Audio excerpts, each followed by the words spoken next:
네, 이 전 시간은 제1장에서 등기에 관한 일반적인 내용을 했어요. 자, 1장에서는 한 문제 정도가 나와요. 한 문제 정도. 특히 등기의 효력과 유효권 이쪽에서 시험 문제가 좀 나오곤 하기 때문에 이 부분 잘 보시기 바라고요. 자, 이 시간에 해결 제2장이요. 등기의 기관 및 설비에서요. 168페이지부터 나오게 되는데, 자, 여기서는 등기소, 등기관, 등기부 여기에 대한 내용이 나옵니다. 근데 2장에서는요. 한 문제가 나오기도 하고 안 나오기도 해요. 그래서 아주 중요한 내용은 아닙니다. 중요한 내용은 아니기 때문에요. 그래서 우리가 기본 강의에서는요. 나오기도 하고 안 나오기도 하고 안 나올 때가 더 많고 가끔 한 문제 나와요. 그래서 기본 강의 시간에는 넘어갔던 부분인데 혹시나 또 한 문제 정도 나올 수도 있기 때문에요. 나올 만한 내용들만 좀 볼 거예요. 다 보지는 않고 나올 만한 내용 중심으로 한번 정리를 하도록 하겠습니다. 이 내용은 잘 나오는 내용이 아니기 때문에 항상 머릿속으로 담고 있어야 되겠다 이렇게 하실 필요는 없고요. 가볍게 보시기 바랍니다. 자, 우리 등기라고 하는 것은요. 등기소의 등기관이 등기부에 부동산에 대한 권리관계를 기록해 놓은 것이다 라고 했을 때 그럼 이때 등기소, 등기관, 이제 등기부에 관한 내용이 나옵니다. 먼저 등기소와 관련돼서는요. 넘기시면 자, 등기소는 법원 산하기관이 되는 거죠. 그래서 등기소는 의 보시면 1번에 등기사무를 담당하는 국가기관이에요. 법원 산하기관이 되는 거죠. 자, 양가로 2번 등기소의 관할 정도 보시면 돼요. 관할도 다 보는 게 아니라 몇 개만 볼 텐데요. 관할 유발의 등기는 당연무효죠. 그래서 관할이 정해지는데 등기소의 관할은요. 그러니까 등기소가 뭐 전국에 엄청나게 많은 이제 부동산이 있는데 그것을 하나의 등기소에서 다 관할하려고 하면은 너무 복잡하겠죠. 그래서 원칙에서요. 등기사무는 원칙적으로 등기할 권리의 목적인 부동산 소재지 동남시고요. 부동산 소재지를 중심으로 해서요. 여기 있는 부동산은 너희들의, 여기 있는 부동산은 너희들의 해서 관할을 나눠놨어요. 관할. 그래서 부동산 소재지 동그라미치고 뭐 소유자의 주소지 이런 게 아닙니다. 그러니까 부동산과 관련돼서는 등기나 아니면 소송, 그러니까 법원에 소송을 하는 거죠. 이런 모든 것들은요, 이 부동산 소지지가 기준이 돼요.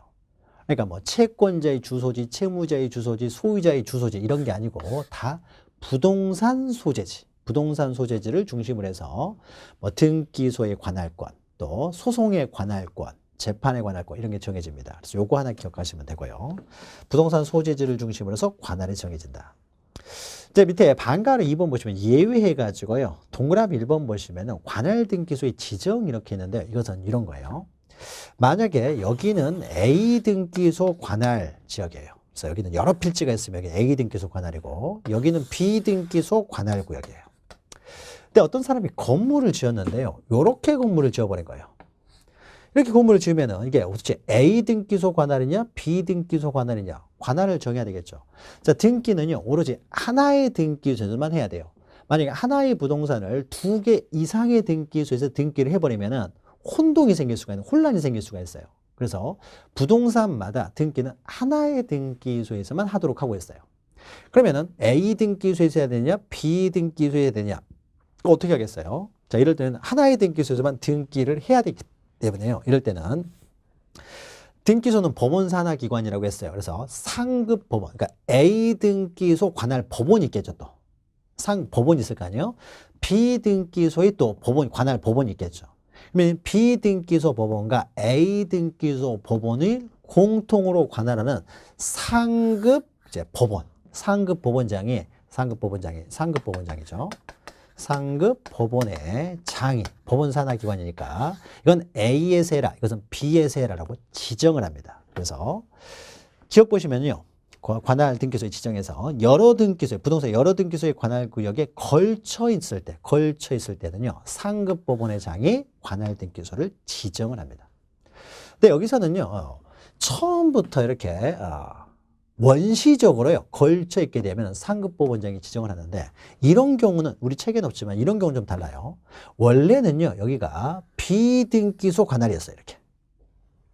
비등기소 관할구역의 건물이었어요. 그러니까 비등기소에서 등기를 해왔을 거 아니에요. 해왔는데요.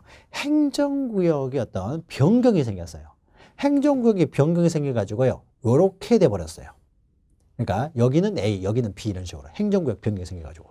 그래서 후발적으로 원래는 비등기소 관할이었는데 후발적으로 이렇게 걸치게 됐을 때는요. 이럴 때는 상급 법원장에 따로 정할 필요 없이 원래 B가 계속 해왔기 때문에 B가 계속 업무를 처리하면 됩니다. 그래서 원시적으로 걸치게 됩니다. 원시적으로. 처음부터요. 지을 때부터 걸쳐 있었어요. 처음부터 걸쳐 있으면요.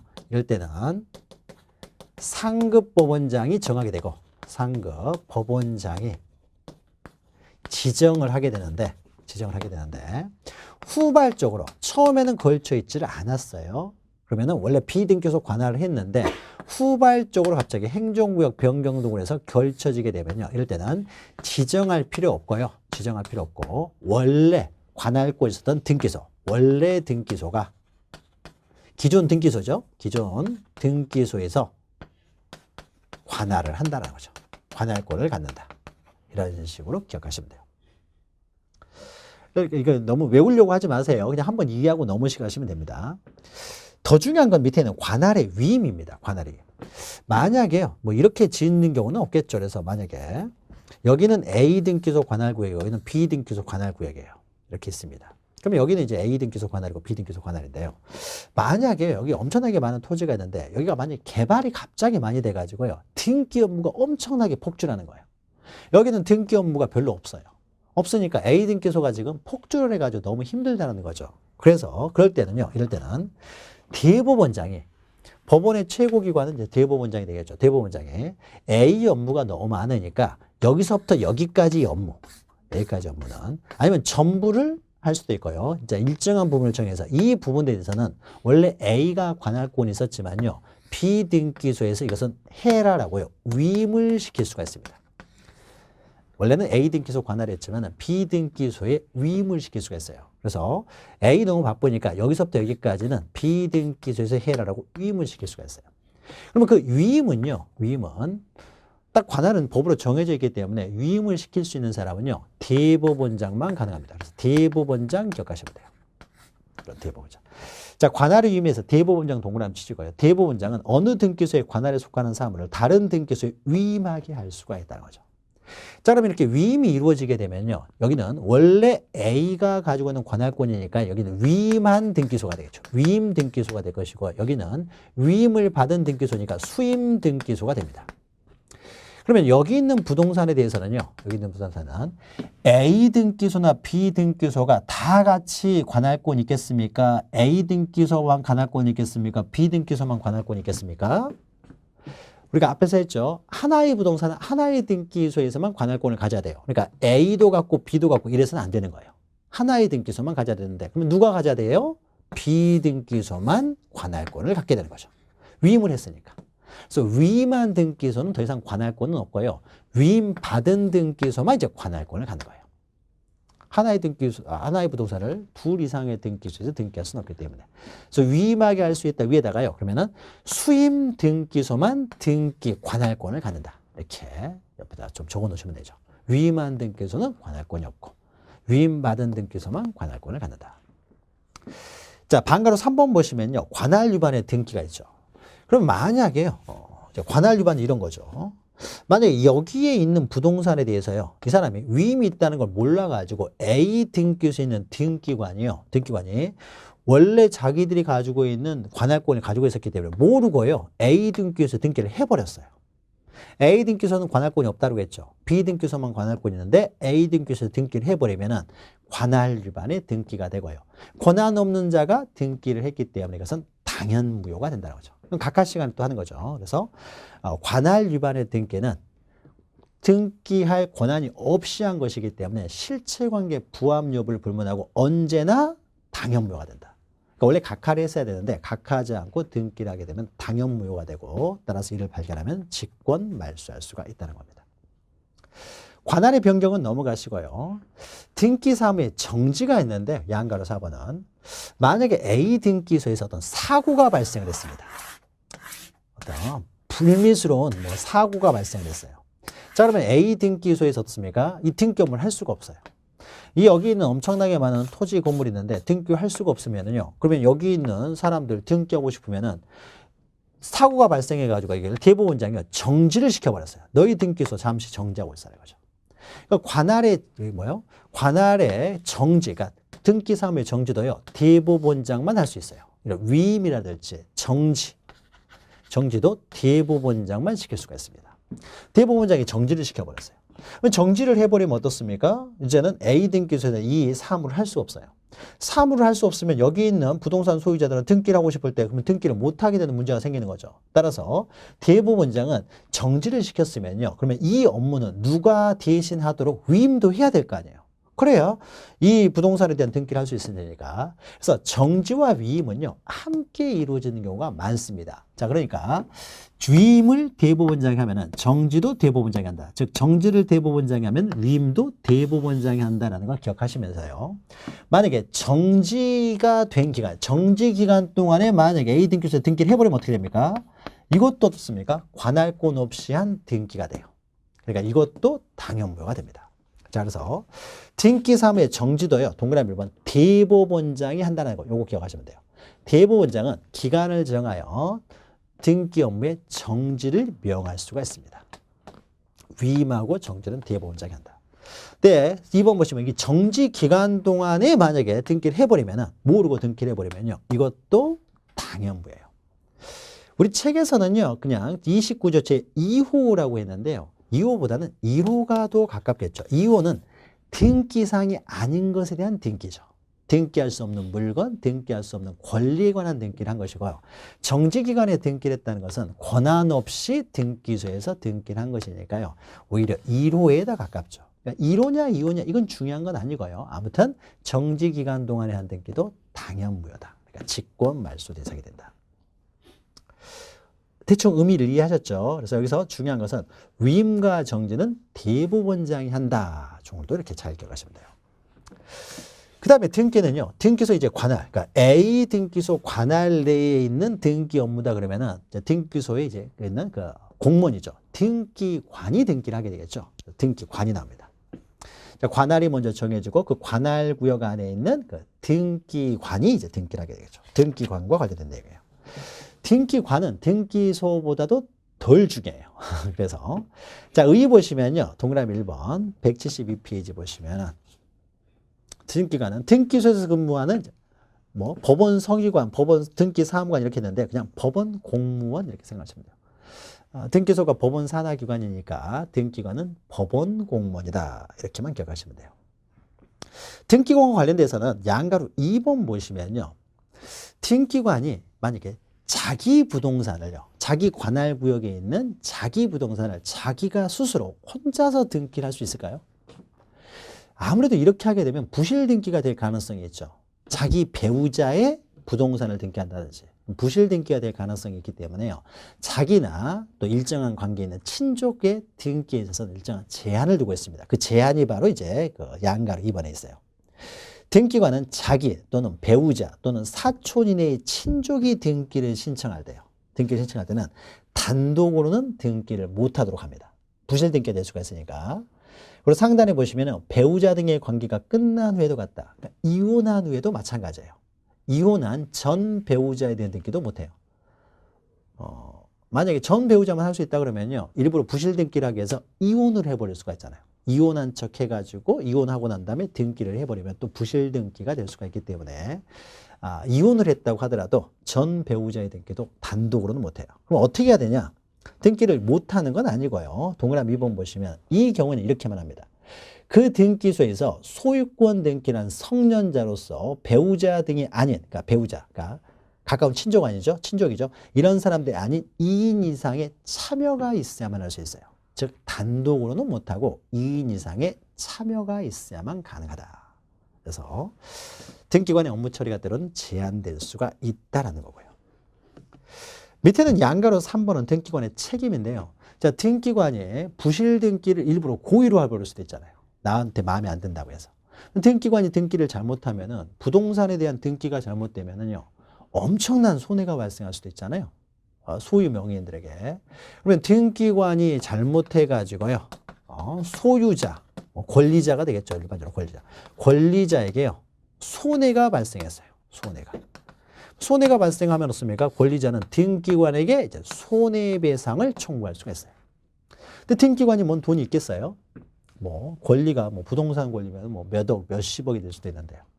그러면은 등기관은 국가공무원이죠. 법원 공무원이니까 국가공무원이에요. 그러면 등기관의 사용자는 국가가 되겠죠. 국가.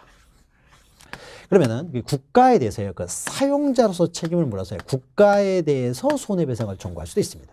그러니까 등기관이 돈 없으면요. 국가에 대해서 손해배상을 청구할 수가 있어요.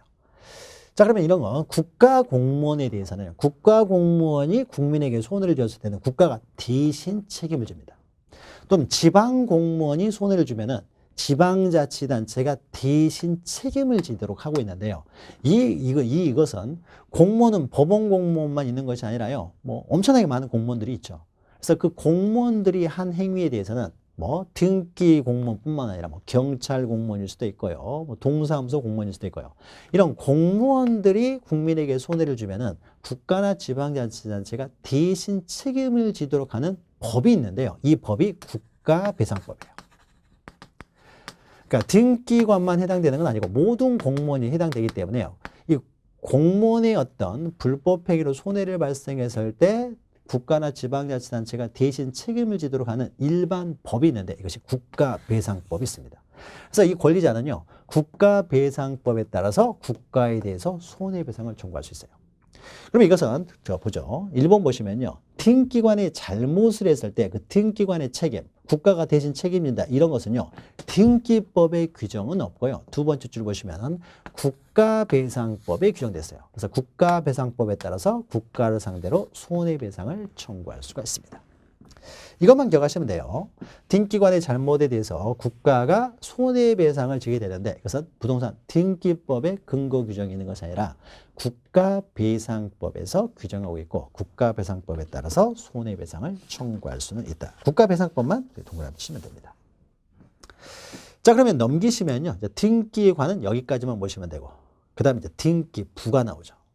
등기부에 대해서는 우리가 기본 강의 시간에 했던 거죠. 자, 오른쪽에 의의에서요. 등기부와 등기기록 여기에 대해서는 우리가 앞에서 설명을 드렸죠. 등기부, 부본자료, 등기기록. 그 다음에 동그라미 번 등기부는 이제 토지 등기부, 건물 등기부 두 가지가 있고요.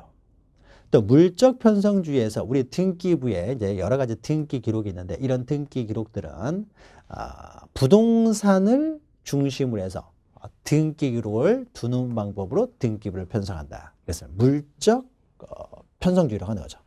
그래서 1번 보시면 등기부를 편성할 때는 한 필의 토지, 한 개의 건물에 대해서 한 개의 등기 기록을 두는 방법으로 등기부를 편성한다. 물적 편성주의죠. 다만 한 동의 건물을 구분한 건물, 우리가 구분 건물 등기부에서 나중에 하는 거죠. 한 동의 건물을 구분한 건물 같은 경우는요. 한 동 건물에 속하는 구분 건물들 전부에 대해서 한 개의 등기 기록을 사용하죠. 하나의 파일로 정리를 한다는 거죠. 동그라미 2번 등기 기록에는 그러면은 이제 부동산 표시를 기록해 놓은 표제부, 소유권에 관한 사항을 기록하는 갑구, 소유권 이외의 권리에 관한 사항을 기록하는 이제 을구를 둔다라는 것이죠.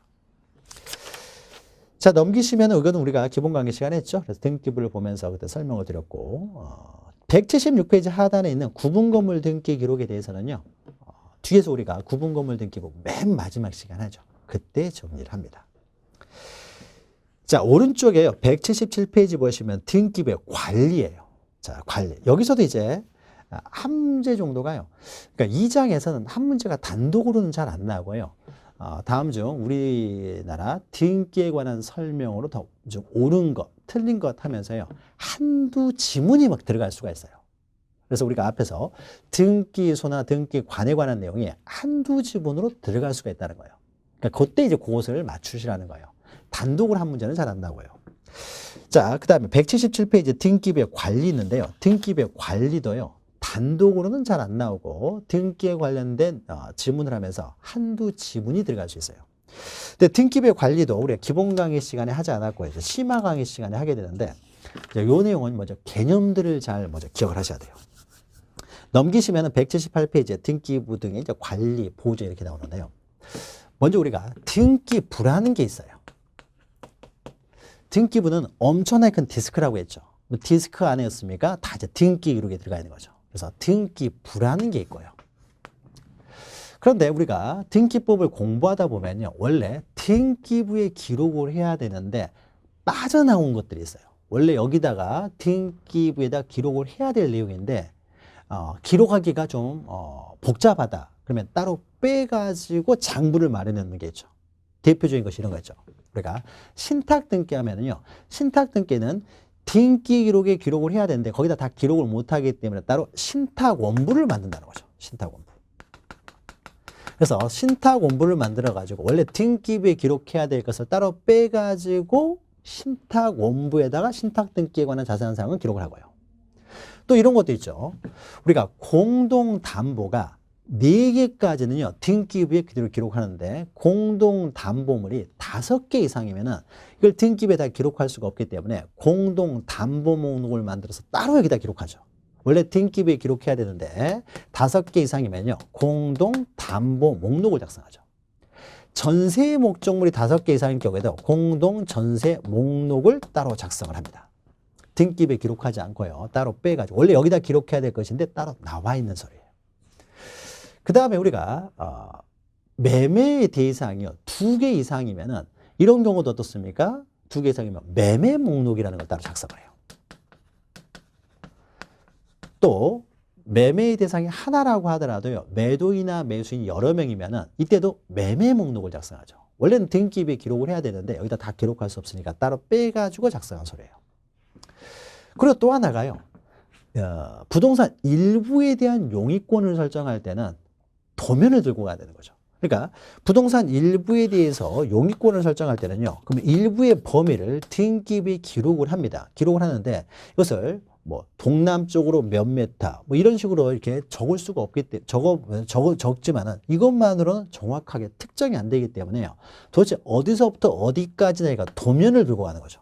그러면 일부에 대한 용의권 등기를 할 때는요. 도면 내용이 등기부에 기록을 해야 될 텐데 그래야 정확한 우리가 일부에 위치를 할 텐데 등기부에 도면을 기록할 수가 없으니까요. 도면을 따로 이제 분리를 해가지고 따로 장부를 만들어서 도면을 이제 정리를 해놓습니다.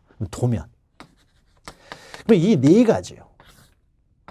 이 4가지는요. 원래 등기부에 기록을 해야 되는데 따로 나와 있는 장부들이에요. 그래서 이것을 등기부 부속서라고 합니다. 용어들을 여러분들이 정확히 먼저 기억을 하셔야 돼요. 등기부에 기록을 해야 되는데 등기부에 기록할 수가 없어서 어쩔 수 없이 나와 있는 서류들, 그러니까 등기부 부속서래요. 등기부 부속서류는 이렇게 생각하시면 돼요. 우리가 지적법에서요. 토지대장이 있는데 토지대장이 여기를 다 기록하기 힘드니까 어떻습니까? 도면이 따로 만들게 되고 경계를 보여주기 위해서 도면 만들고요. 공유지연명부, 대지권 등록부, 경계점 좌표 등록부를 만들어서 토지대장에 들어가야 될 내용들을 따로 빼가지고 따로 장부를 만들죠. 그러면 이런 것들을 있듯이 우리도 등기부에 다 기록하지 못하고 따로 나와 있는 장부, 이걸 등기부 부속서라고 해요. 그럼 우리가 지적법에서 토지대장만 지적공부라고 하지 않고 도면이나 공유지연명부, 대지권 등록부도 다 지적공부라고 하는 거죠. 그럼 여기서도요. 등기부만으로는요. 그러니까 공동담보목록이 따로 있기 때문에요. 등기부에는 공동담보목록 번호만 적어져 있어요. 그러니까 이것만으로는요. 완전한 등기기록이 될 수가 없고 등기부 부속서류가 합쳐져 가지고 어떻습니까? 하나가 되어서 합쳐져 가지고 이제 하나의 등기 기록을 이루게 되는 거죠. 그렇죠? 여기는 공동담보목록만 있기 때문에 이것만 가지고는 안 되죠. 그래서 등기부 부속서류하고 합쳐져 가지고 결국 완전한 하나의 등기 기록을 이루게 되는 거죠. 그래서 등기부와 등기부 부속서류를 합쳐서 우리는 등기 기록이라고 합니다. 등기 기록. 그래서 우리가 책을 읽다 보면 이런 말이 나오죠. 신탁원부, 공동담보 전세목록, 매매목록, 도면 옆에 뭐라고 나오느냐. 이런 것들은 등기 기록의 일부로 본다 이렇게 나오죠. 등기 기록의 일부가 되는 거예요. 그러니까 2개가 합쳐서 등기 기록이 됩니다. 그러면 또 이제 서류 중에서는요. 또 이런 게 있어요. 자, 등기소서 관리하는 서류들에 있어서는요. 이런 등기 기록만 있는 것이 아니라 등기 기록을 만들 때 사용했던 서류들이 있을 거 아니에요. 우리가 제출했던 신청서, 첨부서면 이런 것들이겠죠. 우리가 지적법에서도 우리가 신청서 내고 할 거 아니에요. 이런 것들이겠죠. 첨부서면 뭐 이런 것들이죠.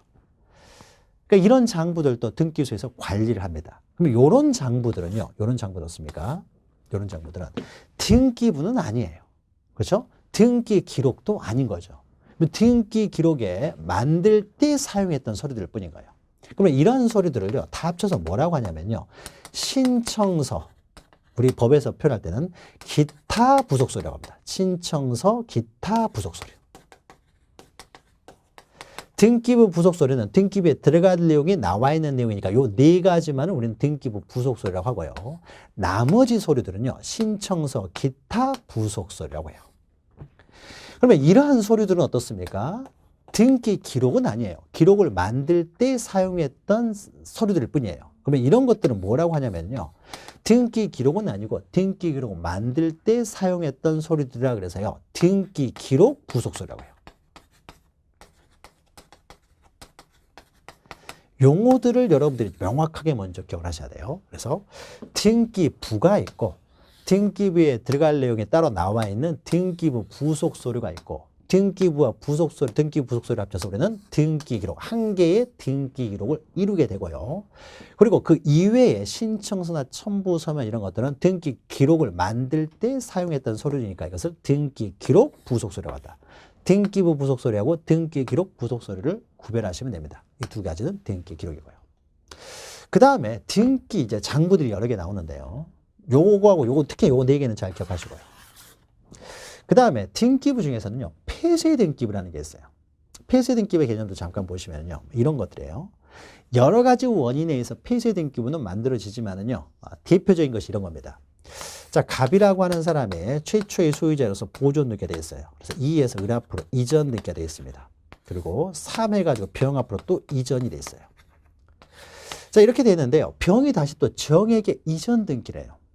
그럼 우리는 등기부를 보고 현재의 소유자만 정확히 알면 되는 거죠. 과거의 소유자는 알 필요 없어요. 소유권이 계속 이전되면은 갑부가 계속 쌓이게 되잖아요. 점점 길어지는 거죠. 자, 길어지기 때문에요, 현재의 소유자만 보면 너무 부피가 커지기 때문에요, 병이 정에게 소유권을 이전할 때는 이렇게 합니다. 이것을 옮겨 적어요. 위에를 생략해버리고 옮겨 적는다 그래서 이기라고 해요. 옮겨 적는다. 옮길 이자에 기록할 기자에서. 그래서 어떻게 하냐면요, 여기다가 1 쓰고요, 그냥 병 앞으로 이전 등기를 해버립니다. 다식으로 옮겨 적는 거죠. 그리고 2 한 다음에 정 앞으로 이전 등기를 합니다. 그러면 항상 갑부 1번은 보존 등기가 돼야 되는데 1번이 이전 등기가 되잖아요. 그럼 이건 좀 안 맞죠. 이거 잘못된 등기 아니냐 이렇게 생각할 수 있기 때문에 여기다가 밑에다가 이렇게 쭉 적어요. 원래 이 사람은 3번이었던 거죠. 3번이었는데 이것을 위에를 생략해버리고 옮겨 적는 거예요. 그러니까 원래 3번이었다라고 해서요, 원래는 전에는 3번이었다 해서 전3 이렇게 적어요. 그러면은 우리가 이걸 보면서 이 사람이 최초의 소유자는 아니었구나, 1번이지만 알 수가 있는 거죠. 이렇게 옮겨 적는 것을 우리는 이기라고 하고요. 그러면은 등기 기록이 지금 2개가 있게 되겠죠. 옮겨 적었어요. 그러면은 요 기록, 지금 현재 소유자는 누가 돼야 돼요? 정의 소유자가 돼야 되겠죠. 근데 만약에 요 등기 기록을 기초로 해서 다시 또 이전 등기를 해버리면 안 되기 때문에 이 등기 기록은 얼른 폐쇄를 해야 되겠죠. 폐쇄를. 등기 기록이 2개가 돌아가서는 안 되기 때문에. 그럼 이렇게 폐쇄된, 이렇게 옮겨 적는 과정에서 폐쇄된 등기 기록이 많겠죠. 부피가 좀 점점 늘어나는 거 막기 위해서. 이런 폐쇄된 등기 기록을 모아놓은 장부를 우리는 폐쇄 등기부라고 합니다. 폐쇄 등기부. 그러면 이 폐쇄 등기부는요, 원칙적으로 하면 원래 요 밑으로 들어가야 되기 때문에 폐쇄 등기부도 어떻습니까? 전체적으로 보면은 전체 하나의 등기 기록의 일부가 되는 거죠. 하나의 등기 기록의 일부가 되지만 이것은 현재의 등기 기록으로서는 효력이 없는 거죠. 폐쇄를 시켜서요, 효력이 없게 만드는 거예요. 전체적으로 보면은 전체의 등기 기록의 일부라고 할 수 있지만은 이것은 지금은 효력이 없는 등기 기록. 이것들을 모아놓은 것을 우리는 폐쇄 등기부라고 해요. 자, 개념을 봤으면요, 그러면 자, 장부에 이제 보존이 있는데요. 먼저 설명부터 들으세요. 장부에 보존인데요. 자, 보존을 할 때요, 자, 등기부는 어떻습니까? 이거는 영구히 보존을 해야 되겠죠. 잊어버리면 안 되기 때문에 등기부는 영구히 보존합니다. 그러면은 등기부하고 한 쌍이 되고 있는, 세트가 되고 있는 등기부 부속서류도 어떻습니까? 합쳐져서 하나의 등기 기록이 되기 때문에 이것도 어떻습니까? 영구히 보존을 해야 돼요. 영구 보존 장부예요. 그러면 영구 보존을 할 때요, 현재의 기록은 아니지만 우리가 앞에 썼던 폐쇄 등기 기록이요. 폐쇄 등기부. 폐쇄 등기부도 넓게 보면은요, 등기 기록의 일부라고 볼 수가 있는 거죠. 과거 역사니까요. 따라서 폐쇄 등기부도 영구히, 현재 등기 기록은 아니지만 이것도 영구히 보존합니다. 그래서 영구 보존 장부만 기억하시면 돼요. 등기부, 폐쇄 등기부, 그 다음에 등기부 부속 서류. 이것은 영구히 보존해요. 그럼 요 등기부, 그러면 요 다른 장부들이요. 그러니까 요걸 제외한 다른 장부는요, 보존 기간이 따로 있는데 이건 알 필요 없고, 그러니까 영구 보존할 필요가 없다라는 것만 기억하시면 돼요. 자, 그러면은요, 등기부에 보존해가지고 178페이지 반가로 1번 보시면은요, 자, 오른쪽에 보면 표가 있어요. 두 번째 표를 봅니다. 보존 연한해가지고 오른쪽에 장부들이 있는데요. 맨 밑에 보시면 영구 보존이죠. 요것만 기억하시면 돼요. 등기부, 폐쇄 등기부, 그 다음에 신탁원부, 도면, 매매 목록, 공동담보, 담보 밑에다 전세도 써서 돼요. 공동담보 목록, 공동전세 목록. 이것을요, 동그라미를 친 다음에요. 이걸 뭐라고 쓰냐면요, 오른쪽에다 등기부 부속서류라고 쓰시면 돼요. 등기부 부속서류. 그리고 등기부와 등기부 부속서류를 합쳐가지고 우리는 등기 기록이라고 한다는 거죠. 등기 기록. 폐쇄 등기부는 현재 등기 기록은 아니기 때문에 등기 기록이라고 하지는 않아요. 그냥 폐쇄 등기 기록 앞에 폐쇄자를 붙이게 됩니다. 그리고 나머지는 영구 보존 장부는 없어요. 그러니까 신청서나 첨부 서면 이런 것들은 영구 보존 아니다라는 것만 기억하시면 되지 1년짜리, 5년짜리, 10년짜리를 따로 기억할 필요는 없어요. 영구 보존 장부와 나머지는 영구 보존 장부가 아니다라는 것만 기억하시면 됩니다. 자, 그러면 이걸 기준으로 하고요. 그러면은 이제 위에 있는 표를 설명 드릴게요. 위에 있는 표. 그러면은 잘 연구 이제 잘 보존해야 돼요. 잘 보존해야 되지 함부로요 밖으로 옮겨서는 안 되겠죠.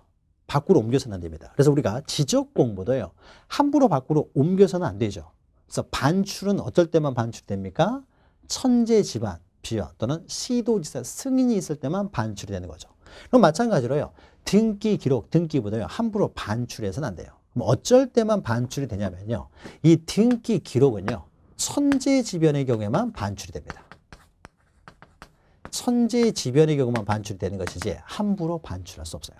등기 기록을 천재지변의 경우만 반출할 수 있다는 것은요. 옮길 수 있다는 것은 등기부 부속서류는 천재지변이 있을 때만 옮길 수가 있다는 거예요. 그런데 등기 기록 부속서류 이건 어떻습니까? 이거보다는 덜 중요하죠. 덜 중요한 소리이기 때문에 이것은요. 천재지변이 있을 때 밖으로 옮길 수도 있고요. 나아가서 더해가지고 법원에서 가져와라 그러면 옮길 수 있어요. 또는 법관이 가져와라 그러면 옮길 수 있어요. 요게 이제 추가되는 거죠. 그러면은 등기 기록, 즉 등기부와 등기부 부속서류는요. 법원, 법관도요.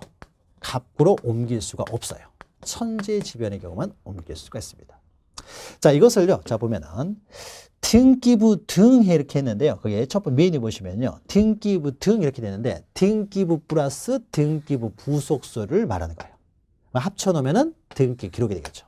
단순히 등기 기록이라고 써도 되겠죠. 등기 기록. 이렇게 등기 기록 이렇게 써도 돼요. 그러니까 등기부와 등기부 부속서류는 천재지변, 전쟁 천재지변이 있을 때만 밖으로 옮길 수가 있다는 거죠. 자, 등기부 등의 반출 가능 여부에서 옮길 수 있어요. 그러니까 중간에 보시면 법원 동그라미 치면 됩니다. 법원의 송부명령 촉탁 이걸로도 안 되고요. 오른쪽에는 수사기관의 요구에서 압수영장 되는데요. 예, 수사기관 요구를 지우시고요. 법관이라고 쓰세요. 영장 발부는 법관이 하는 겁니다. 그러니까 법관이 하기 때문에 수사기관 요구 그러면은 오해 소지가 있으니까 법관이 발부한 영장에 의해서도 밖으로 옮기지를 못해요. 영장은 법관이 발부하니까. 그러니까 법원 법관의 명령에 의해서도 수사기관의 요구를 이제 법관으로 고친 다음에 법원 법관이 가져오라고 해도 옮길 수 없어요. 그다음 밑에 신청서 등이죠. 신청서 등은요. 이렇게 신청서 기타 부속서류 해가지고 등기기록 부속서류를 말합니다. 등기기록 부속서류는요. 어떻습니까? 전쟁 천재지변뿐만 아니라 법원이나 법관이 가져오라면 옮길 수가 있다는 거죠. 자, 이해되셨습니까? 그러니까 그림 명칭들을 잘 이해하셔야 돼요. 우리 책에는 지금 막 혼동해서 좀 사용되고 있는 감이 있어요. 그러니까 책만 봐서는 여러분이 이해되지 않기 때문에 이걸 명확하게 이제 기준을 가지고 보시기 바랍니다. 자, 요 정도만 보시면 돼요. 나머지는 여기에 대한 관련 내용이기 때문에 표만 보시면 되고요. 그 다음 넘기신 다음에요. 양가로 3번을 보시면 180페이지 보시면은요. 등기 기록이 공개예요. 자, 공개라는 것은 이제 열람이나 등본 발급을 받는 것을 말합니다. 열람 등본 발급. 이건 이렇게 되고, 이건 이렇게 되고. 열람 등본 발급이에요. 자, 열람 등본 발급 관련돼서는 넘기시면은요. 표가 또 하나 있어요. 182페이지 표가 있는데 이 표를 보고 설명을 드립니다. 표만 잘 이해하시면 돼요. 공개라는 것은 우리가 등기 기록을 열람을 한다든지 아니면 등본을 발급받는 것을 말해요. 그러니까 열람이나 등본 발급이 될 텐데요.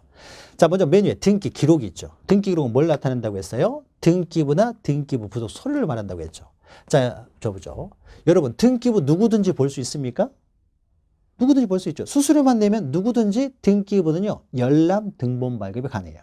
근데 이것만 누구든지 볼 수 있고 이건 볼 수 없으면 의미가 없잖아요. 이게 한 세트가 되기 때문에. 따라서 등기부와 등기부 부속 서류, 즉 등기 기록은요, 누구든지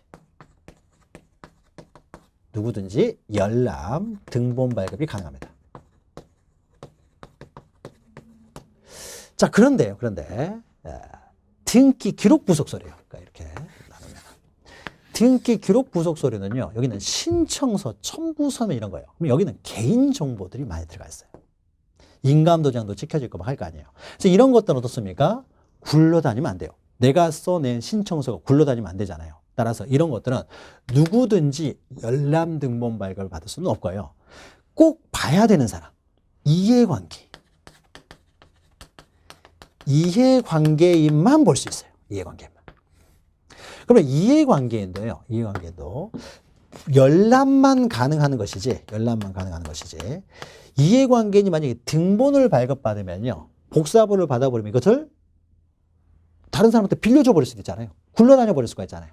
그러니까 이해관계인만 봐야 되는 것이 이게 등본 발급을 해버리면요. 이해관계인이 발급받아가지고 돌아다녀 버릴 수가 있기 때문에요. 이해관계인이 직접 와서 열람만 할 수 있는 거예요. 너만 보고 다른 사람 못 봐야 돼요. 그래서 등본 발급은 안 돼요.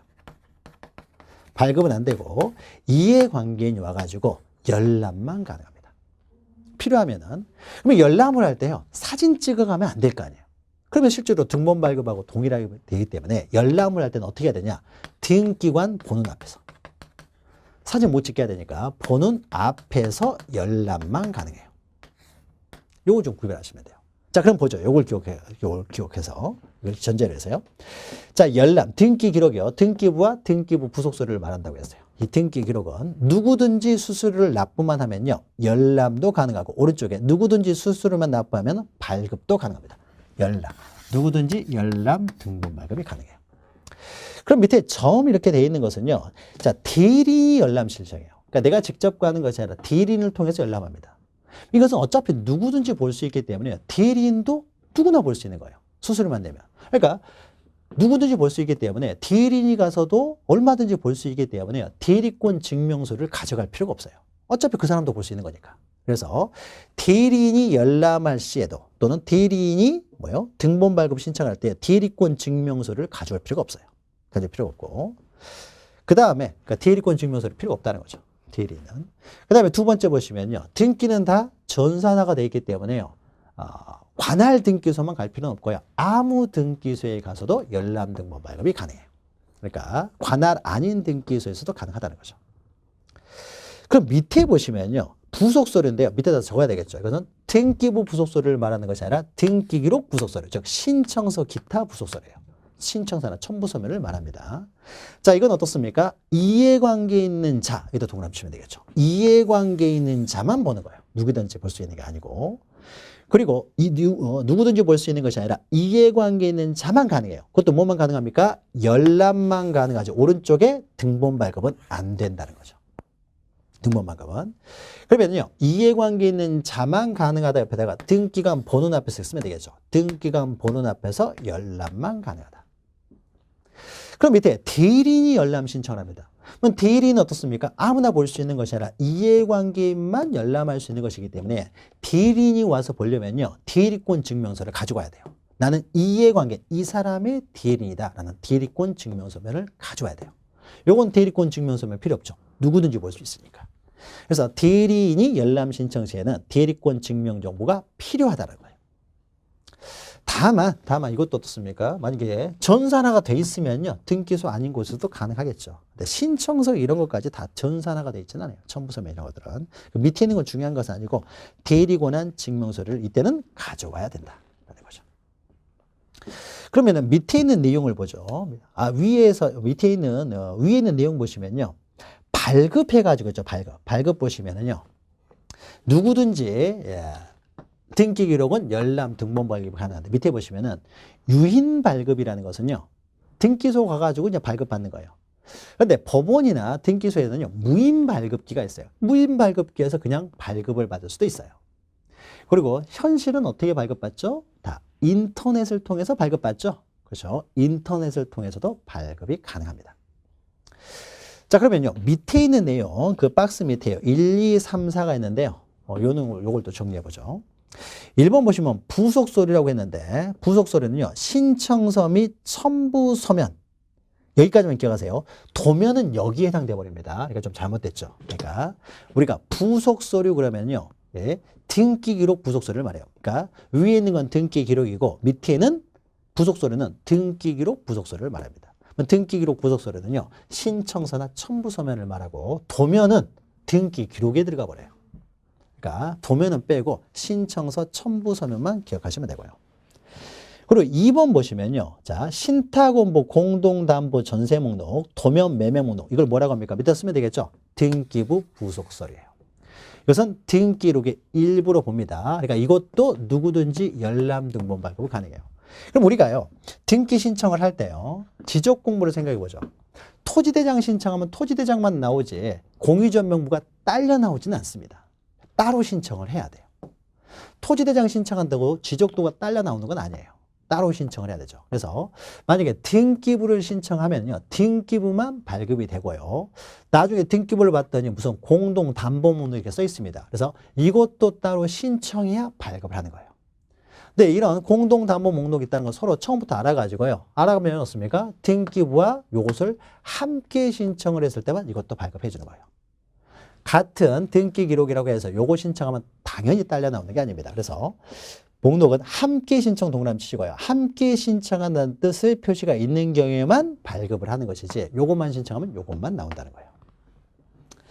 또 3번은요. 구분 건물 등의 열람 등본 발급이에요. 우리가 구분 건물은요. 한 동 건물 전부에 대해서 하나의 등기 기록을 사용하지만 내가 301호의 등기 기록을 열람하고 싶어요. 또 등본 발급을 하고 싶습니다. 발급받고 싶어요. 내가 301호에 대한 등본 발급을 발급하는데 101호, 201호, 401호, 501호까지 나올 필요는 없죠.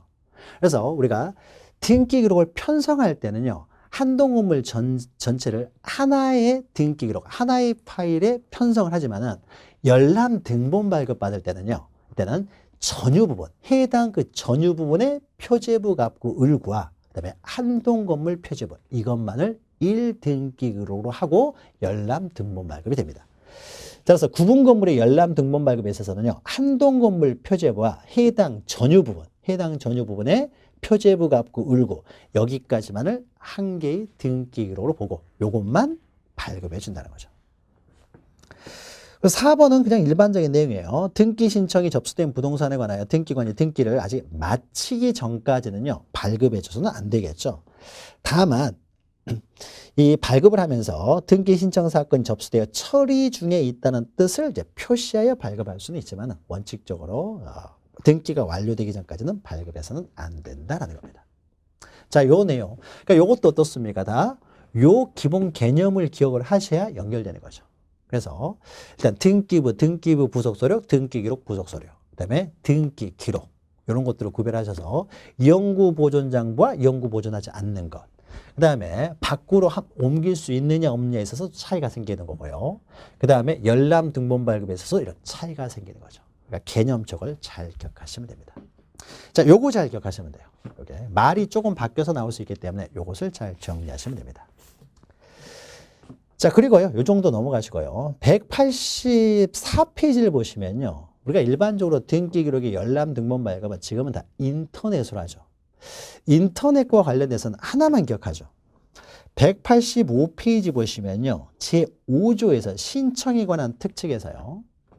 우리가 등기소에 직접 가가지고요, 열람 등본 발급을 받을 때는요, 신청서를 작성을 해요. 신청서를 작성을 하는데, 자, 인터넷을 통해서 등기록, 등기사항 전부증명서를 발급받습니다. 뭐 우리가 신청서 쓰는 게 아니죠. 어떻게 합니까? 클릭만 하면 되는 거죠. 클릭만. 그래서 자, 1번 보시면요. 인터넷에 의한 등기기록의 열람 및 등기기록, 등기사항 증명서의 발급. 자, 요거에 대해서는요. 이거는 두 번째 줄 보시면요. 맨 오른쪽에 있죠. 신청서의 제출을 요구하지 않는다. 요것만 기억하시면 돼요. 자, 인터넷을 통해서 발급 신청을 할 때는 따로 신청서 쓸 필요 없다. 클릭만 하면 된다는 것이죠. 자, 여기까지 기억하시면 돼요. 여기까지. 네, 요 내용을요, 여러분들, 그러니까 칠판에 있는 내용만 잘 정리하시면 되는데, 요 내용이 좀 적어가지고 여러분이 정리하시면 좋을 텐데, 만약에 다 적기가 힘드셨으면요, 요 부분뿐만 아니라 앞에서 했던 우리 등기소, 등기 2장의 내용이죠. 등기소, 등기관, 그 다음에 등기부와 관련된 방금 했던 거, 관리. 이 부분은요, 2페이지 정도로 해가지고 여러분이 제가 지금 설명했던 내용들 중심으로 해서요, 한 2페이지 정도 정리를 해가지고요, 보기 좋게 정리해서 여러분 그 강의실에 올려놓도록 할게요. 올려놓도록 할 테니까 여러분 그 자료를 잘 보고 활용하시면 될 것 같습니다. 자, 요 내용 이해하시고요. 마지막으로요, 187페이지에 있는 중복 등기의 정리를 보죠. 요게 또 복잡해요. 시험 문제 잘 나오진 않지만 가끔 또 나오는데요. 중복 등기의 정리는요. 자, 등기가 보존 등기를 할 때 등기 기록이 만들어지다 보니까 이중에 보존 등기가 이루어지다 보면은요. 중복 등기가 이루어지는 거죠. 자, 그러면은 중복 보존 등기가 됐을 때 그 효력, 어떤 게 유효하냐 문제를 여러분이 민법 시간에도 공부를 하셨을 것이고 우리가 등기법 시간에도 잠깐 보았죠. 자, 그러면 만약에요. 갑 앞으로 이미 보존 등기가 돼 있어요. 이미 보존 등기가 돼 있음에도 불구하고요. 갑이 을한테 이 물건을 처분하려고요. 처분을 이제 하려고 합니다. 이미 보존 등기가 돼 있음에도 불구하고요. 보존 등기가 돼 있는 줄 모르고요. 처분을 하기 위해서 또 보존 등기를 신청합니다. 그러면 이미 보존 등기가 돼 있기 때문에 따로 보존 등기를 해서는 안 되는데 등기관이 모르고요. 갑 앞으로 또 보존 등기를 해버린 거예요. 그러니까 등기 기록이 두 개가 생기게 되겠죠. 그리고 뒤에 이루어진 후 보존 등기를 기초로 해서 을 앞으로 이전 등기를 했습니다. 이전 등기가 됐어요. 자, 그러면은 동일인 명의의 중복 보존 등기가 되는 거죠. 그러면 등기 기록이 두 개가 굴러다녀서는 안 되기 때문에 하나만 유효하고 하나는 폐쇄를 해야 되는 문제가 생기는 거죠.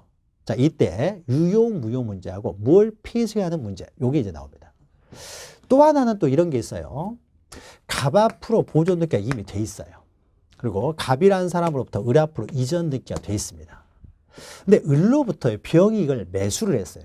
자, 매수했으면 어떻습니까? 여기를 기초로 해서 병 앞으로 이전 등기를 하면 되는 거죠. 그런데 병이 모르고요. 보존 등기를 신청한 거예요. 보존 등기를 신청하면 당연히 각하를 했어야 되는데 등기관이 모르고 병 앞으로 보존 등기를 해버린 거예요. 그리고 어떻습니까? 보존 등기 해버리니까 등기 기록이 두 개가 생기게 되고요. 그리고 이 뒤에 이루어진 보존 등기를 기초로 해서 정 앞으로 또 이전 등기가 돼 있어요. 자, 그러면 이때는 어떻습니까? 명인을 달리하는 중복 보존 등기가 되는 거죠. 자, 그러면 이렇게 보존 등기가 이렇게 돼 있을 때요. 우리 등기 이제 유무효에 대해서 우리 판례는요. 동일인 명의의 중복 보존 등기가 돼 있을 때는요. 항상 선 보존 등기만 유효라고 하는 거죠. 요것만 유효로 보는 거죠. 요것만을 유효로 봅니다. 우리 판례가 그렇죠. 동일인 명의는 무조건 선 등기 기록만 유효가 된다. 자, 그러니까 어떻습니까? 지금 현재 소유자는 어떻게 됩니까? 갑이 여전히 소유자죠. 을은 아직 소유권을 취득하지 못했잖아요. 이건 무효니까. 자, 그래서 어떻습니까? 을이 소유권을 취득하기 위해서는 다시 이 처음에 이루어진 보존 등기를 기초로 해서 다시 이전 등기를 해야 비로소 소유권을 취득하는 거죠. 다시 이전 등기를 해야. 그러니까 실체 관계는 그러면은 어차피 이렇게 등기가 되면 실체 관계는 이게 부합하죠. 후 등기가 실체 관계에 부합하지만은 우리 판례는 실체 관계 부합 여부와 상관없이 동일인 명의의 중복 보존 등기는 무조건 선 보존 등기만 유효하다라고 해버리기 때문에요. 다시 을 앞으로 등기를 해야 되는 이제 이런 문제가 발생하는 거죠. 그래야 을이 소유권을 취득하게 되는 거죠. 그러면은 우리 판례가요. 명인을 달리하는 중복 보존 등기는 어떻게 합니까? 먼저 이 보존 등기가 원인 무효가 아니라면요. 처음에 이루어진 보존 등기가 원인 무효가 아니에요. 이게 유효한 등기라면 어떻습니까? 무조건 이 보존 등기가 잘못된 거잖아요. 그렇죠? 두 번째 보존 등기가. 그러니까 요게 무효가 되는 거죠. 그러니까 실체관계 부합 여부와 상관없이 이거 무효가 되고 요것만을 유효로 봅니다. 그럼 현재 소유자는 누가 돼요? 여전히 을이 소유자가 되는 거죠. 그러니까 이 사람들이 소유권을 취득하기 위해서는 병은 을과 매매 계약을 했기 때문에 다시 이 등기를 기초로 해서요. 다시 병 앞으로 등기라고 다시 정 앞으로 등기라면 비로소 소유권을 취득하게 되겠죠. 그러면은 요 등기가 실체관계는 부합한다고 하더라도요. 선보존 등기가 원인 무효가 아니라면 무조건 요것만 유효로 봅니다. 그러니까 정의 소유권을 취득하기 위해서는 다시 등기를 해야 소유권을 취득하는 거예요. 자, 그래서 유효 무효는 이렇게 결정이 돼요. 그러니까 이제 여기서 이제 문제가 생기는 거예요. 우리 판례는 항상 선등기를 유효로 봐버리기 때문에 실체관계는 이게 부합함에도 불구하고요. 선등기가 유효라고 해버리기 때문에 다시 등기를 해야 되는 절차를 또 거쳐야 된다는 거죠. 자, 그러니까 빨리 법적 안정성을 위해서요. 우리 판례는 우리 그 부동산 등기 기준에서는요. 법적 안정성을 위해서 어차피 이렇게 등기가 될 테니까요. 편법으로 요 등기를 폐쇄시켜버려요. 아니, 등기 전이죠. 그러니까 요 등기를 폐쇄시켜버리고요. 요 등기를 남깁니다. 어차피 이렇게 될 등기니까요. 그러니까 유효 무효 문제하고 중복 등기에 무엇을 폐쇄하는 문제는 별개 문제예요. 구별해서 보셔야 돼요. 요 등기를 우리 판례가 유효로 보다 보니까요. 다시 등기를 해야 된다는 거죠. 요 등기를 우리 판례가 유효로 봐버리면은 이걸 폐쇄해버리고요. 그냥 이것을 유효로 해버리면 되니까 아무 문제가 없는데 요 등기를 유효로 보기 때문에 어떻습니까? 다시 등기를 하는 문제가 생기니까 굳이 다시 등기할 필요 있느냐? 얼른 이것을 폐쇄해버리고 요것을 남겨버리면은 어차피 똑같이 되는 거잖아요. 그래서 유효인 이 등기를 폐쇄하고요. 요 등기를 남깁니다. 이쪽으로 정리를 하는 거예요. 그러니까 중복 등기의 유효 무효 문제하고 정리 문제는 별개의 문제입니다. 다만 이렇게 정리를 하게 되는데 그러니까 어떻게 돼요? 실체관계에 부합하는 쪽으로 정리를 해버리겠다는 거죠. 비록 이게 유효라고 하더라도 실체관계에 부합하는 쪽으로 정리를 해버린다. 이게 부동산 등기 규칙에 나와 있는 거예요. 근데 만약에요. 이러면 이렇게 어떻게 되겠어요? 만약에요. 가백에서 을로 이렇게 되는 거죠. 가백에서 이렇게 등기 이렇게 되는 거죠. 그러면 요게 유효지만은 이쪽으로 정리를 해버린다. 근데 만약에요. 가백에서 을로 팔았다가요. 다시 갑이 어떤 원인에서 다시 소유권을 취득했습니다. 다시 소유권을 취득하게 되면요. 이때는 어떻게 되냐? 이때는 어떻습니까? 최종 명의 동일하니까요. 둘 다 소유자가 동일하죠. 그러면 이게 원래 유효했잖아요. 따라서 이때는요. 요걸 폐쇄하고 이쪽으로 정리를 해요. 그런데 만약에요. 갑 앞으로 소유권 등기를 한 상태에서요. 갑이라는 사람이 A라는 사람한테 저당권을 설정을 했어요. 그러면 최종 명의는 동일하지만 여기는 저당권이 있고 여기는 저당권이 없죠. 그러면 실체관계에 부합하는 등기는 요 등기죠. 만약에 이쪽으로 정리를 하려면 다시 저당권 등기를 또 해야 되기 때문에 이럴 때는 또 어떻게 하느냐. 이쪽으로 또 정리를 해요. 그러니까 결국 실체관계에 부합하는 쪽으로 정리를 한다는 거죠. 그러니까 우리는 두 개를 따로따로 보셔야 돼요. 어떤 등기가 유효하냐라고 하게 되면요. 항상 요게 유효하다는 거예요. 선등기 기록만. 근데 어떤 등기 기록을 폐쇄하고 어떤 등기 기록으로 정리를 할 것이냐 이렇게 나오면요. 상황을 봐야 돼요. 상황을 봐가지고 그때는 유효한 등기로만 쭉 정리하는 것이 아니라요. 만약에 요 등기가 실체관계에 후등기가 부합하면요. 후등기로 정리하고 선등기로 폐쇄해요. 근데 만약에 동일인 명인이 동일하면 어떻습니까? 여기까지 오게 되면은요. 명인이 동일하기 때문에요. 이럴 때는 어떻습니까? 선등기로 정리하고 후등기로 폐쇄해요. 어차피 둘 다 실체관계에 부합하기 때문에. 근데 명의 동일하다고 하더라도요. 또다시는 저당권 등기가 됐다는 하게 되면 어떻습니까? 요 등기가 실체관계에 부합하고 요게 실체관계에 부합하지 않으니까 요 등기로 등기 기록을 정리한다. 요걸 폐쇄한다. 자, 요게 가끔 나와요. 그럼 요 내용을요. 188페이지를 보죠. 이건 등기의 유효 무효는 달라요. 여러분이 민법 시간에 배우시는 유효 무효는 그냥 이렇게만 다 고정되어 있는 것이고 정리를 어떻게 할 것인가는 달라져요. 자, 여러분 양가로 2번 보시면 정리 방법에서 메뉴 보시죠. 188페이지 보시면요. 먼저 동그라미 2번을 보죠. 동그라미 소유권의 등기명이 다른 경우에 여기까지 왔을 때요. 자, 중복 보존 등기에서 현재 소유 명의는 틀립니다. 틀려요. 자, 틀리면요. 먼저 보죠. 동그라미 1번 보시면 중복 등기 기록 중 어느 한 등기 기록의 최종 소유권의 등기 명의인이 다른 등기 기록의 최종 소유권의 등기 명의로부터 직접 전전하여 소유권을 이전받았어요. 이 사람으로부터 이전받았다는 거죠. 이 말이 뭔 말이에요? 실체관계에 이게 부합하다는 거죠. 이런 경우로서 다른 등기 기록은요. 선등기 기록을 말합니다. 선등기 기록에 후등기 기록이 다른 등기 기록이 후등기 기록이나 소유권 외의 권리에 관한 등기가 없는 딱 요렇게만 딱 돼 있는 거예요. 그러니까 여기에 만약에 그러니까 요렇게만 여기까지예요. 요렇게만 돼 있으면요. 이것은 다른 등기가 선등기 기록일 때는 그 다른 등기 기록을 폐쇄한다는 것은요. 다른 등기 기록이 선등기 기록이에요. 선등기 기록을 폐쇄하고 후등기 기록을 남긴다는 거예요. 근데 만약에 혹시라도요. 요게 유효하기 때문에 이전 등기가 됐음에도 불구하고 기존에 있는 등기를 기초로 해서요. A라는 갑이라는 사람은 B 앞으로요. 저당권이 설정돼 버렸어요. 그럼 B라는 사람이 저당권을 취득해요, 말아요? 당연히 저당권을 취득해야 되겠죠. 원래 이 등기가 유효하기 때문에. 그러니까 이럴 때는 무조건 이걸로 정리를 해야 되는 거예요. 근데 여기에는 다른 등기가 하나도 없어요.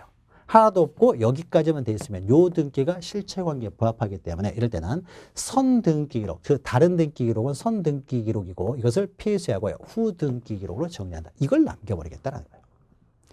그럼 다시요. 동그라미 1번을 보죠. 소유권의 등기 명의 같은 경우에요. 여기까지 온 경우에요. 자, 그러면 기억 보시면은 중복 등기 기록의 최종 소유권의 등기 명의 같아요. 같으면 둘 다 동일하기 때문에 이럴 때는 나중에 개설된 후등기 기록을 폐쇄한다는 거죠. 동일하기 때문에 이걸 남기는 거예요. 다만 니은 보시면요. 후등기 기록이에요. 소유권 외의 권리에 관한 등기가 있다는 거죠. 등기가 있어요. 그럼 요게 어떻습니까? 요게 실체관계에 부합해버리기 때문에 이럴 때는 선등기 기록을 폐쇄합니다. 요걸 남기고요. 무슨 의미인지 대충 이해가 되셨습니까? 좀 어려운 내용이죠. 그래서 가끔 나오는데, 그러니까 유효, 무효 문제하고 중복 등기 기록의 정리 폐쇄 문제는 별개의 문제다. 이렇게 생각하시면 돼요. 그럼 이거보다도요, 더 중요한 거는 앞 페이지 보시면, 187페이지 보시면요. 이 중복 등기 기록의 정리는 어떻습니까? 편법인 거죠. 원래 이것이 유효한데, 그래서 실체관계에 부합시키는 등기를 하려면은 또 한 번 등기 절차를 해야 되기 때문에 이쪽으로 그냥 편법적으로 정리를 해버리겠다는 거예요. 따라서 중복 등기 기록의 정리는요. 동그라미 3번 보시면 실체 권리관계에 영향을 미치는 건 아닙니다. 그러니까 만약에 을 앞으로 돼 있다고 하더라도 이 등기를 기초로 해서 갑이라는 사람이 병한테 소유권 넘겨버리면요. 병이 소유자예요. 그러니까 병이 소유자인데 요 후 등기 기록이 실체 관계에 부합할 것을 전제로 해서 후 등기 기록이 유효하다는 거예요. 그러니까 이것은 편법이기 때문에 실체 권리관계에 영향을 미치는 건 아니에요. 편법으로서 그냥 간편하게 정리하는 방법일 뿐입니다. 그래서 그리고 그러니까 요거 동그라미 3번 기억하시고요. 그 다음에 우리 동그라미 1번 보시면요. 우리 부동산 등기 규칙에서는 중복 등기 기록의 정리와 관련돼서는요. 토지에 대해서만 규정해 놓고 있어요. 건물이 만약에 중복 등기 기록이 됐을 때는 어떻게 되느냐? 이것은 등기 이해규에 있습니다. 근데 등기 이해규까지는 우리 시험 문제에 나오지 않기 때문에요. 우리 부동산 등기 규칙, 법령에는 토지만 규정하고 있다는 거예요. 그래서 1번 보시면 등기관이 같은 토지에다 동그라미 치시면 돼요. 동그라미 1번에 있는 거죠. 토지에 관하여 중복하여 맞춰진 등기 기록을 발견한 경우에는 두 번째 줄 보시면은 어느 하나를 폐쇄해야 되는데 어느 하나를 폐쇄하고 한쪽으로 정리해야 되는데 어떻게 할 것이냐. 이때는 실체관계에 부합하는 쪽으로 즉 유효 무효 따지지 않고 실체관계에 부합하는 쪽으로 정리를 한다는 거죠. 그리고 나머지를 폐쇄한다는 겁니다. 그러면 2번 보시면 폐쇄된 등기 기록의 소유권의 등기명인 이해관계는요. 만약에요. 원래 이렇게 돼 있으면 이쪽으로 정리를 합니다. 근데 만약 여기에 대해서요. 만약에 B 앞으로 저당권이 설정돼 있어 버리면 어떻습니까? 이때는 이쪽으로 정리해야 되지 이렇게 정리해서는 안 돼요. 근데 등기관이 모르고 이쪽으로 정리하고 이걸 폐쇄해 버렸어요. 폐쇄해 버렸다. 그러면 어떻습니까? B라는 사람은요. 이것을 부활을. 그러니까 B가 저당권을 소멸하는 건 아니에요. 이렇게 정리했다고 해서요. 실체 권리관계에 영향을 미치는 건 아니기 때문에 B는 여전히 저당권자고 저당권자는 폐쇄된 등기 기록에 부활을 신청할 수 있습니다. 그래서 이게 부활이 돼버리면요. 요게 폐쇄가 되겠죠. 그래서 동그라미 2번 보시면은 폐쇄된 등기 기록의 소유권의 등기 명의 또는 이해관계에는요. 폐쇄된 등기 기록에 부활을 신청할 수가 있습니다. 그러면 이게 부활되면 이게 피해세가 되겠죠. 자, 중복 등기의 정리는 그 이외에도 여러 가지가 있지만 여기까지만 이해해서도요, 시험 보는 데는 지장이 없을 거예요. 또 이것도 잘 나오는 건 아니니까요. 요거 이렇게 정리하시면 됩니다. 그리고 189페이지에는 등기 정보자료 이용 활용, 이건 안 보셔도 돼요. 그래서 2장과 관련돼서는요, 제가 지금 이 시간에 했던 내용, 그것만 잘 정리하셔도 충분합니다. 그리고 특히 등기소, 등기관, 등기부에 대해서는요, 정리를 해서요, 여러분 강의실에 올려놓도록 하겠습니다. 자, 그러면 1장, 2장을 마치고요. 자, 다음 시간부터는 본격적인 이제 등기 절차에 대해서 들어가도록 하겠습니다. 다음 시간에 뵙겠습니다. 고맙습니다.